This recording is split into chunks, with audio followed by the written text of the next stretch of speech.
इकडे कोकणात बळीराजाची भात कापणीची लगबग सुरू झाली आहे। पावसाने उसंत घेतल्याने शेतकरी भात कापणीच्या कामात व्यस्त झालेत। यावर्षी लांबलेल्या पावसामुळे भात उत्पादन घटणार आणि त्यामुळे हळवे भात पसरवण्याच्या मार्गावर असताना पावसाने फुलोऱ्याची वाट लावली आहे। भाताच्या लोंबीमध्ये दाणा न भरल्याने यावर्षी उत्पादन घटणार आहे आणि त्यामुळे ते पीक कापण्याची शेतकऱ्यांची लगबग सध्या सुरू झाली आहे। या साऱ्याचा आढावा घेतलाय आमचे प्रतिनिधी राकेश गुडेकर यांनी।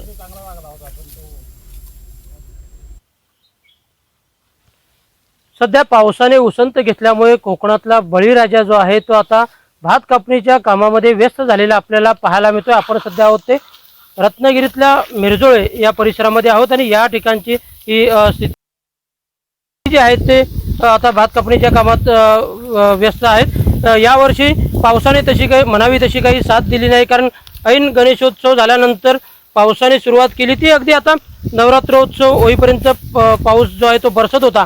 त्यामुळे भात पसवण्याच्याच वेळी पाऊस असल्याने दाणा व्यवस्थित भरला नाही, त्यामुळे उत्पादकता जी आहे ती कुठेतरी कमी होत असल्याचं शेतकऱ्यांचं म्हणणं आहे। त्यामुळे बळीराजा जो आहे तो कुठेतरी चिंतेत असलेला आपल्याला पाहायला मिळतो। आपल्यासोबत इथले शेतकरी देखील आहेत। दादा, काय नेमकं सांगाल, यावर्षी काय स्थिती आहे भाताची? यावर्षी पाऊस थोडासा लांबणीवर असल्यामुळे कापणीला थोडासा वेळ झालेला आहे आणि आता पाऊस भरपूर पडला यावर्षी, त्यामुळे थोडंसं आपलं उत्पादन कमी होणार आहे, कारण पसवण्याच्या कालावधीत पाऊस जास्त असल्यामुळे भात कमी पिकणार आहे। पावसाची काय स्थिती यावर्षी राहिली?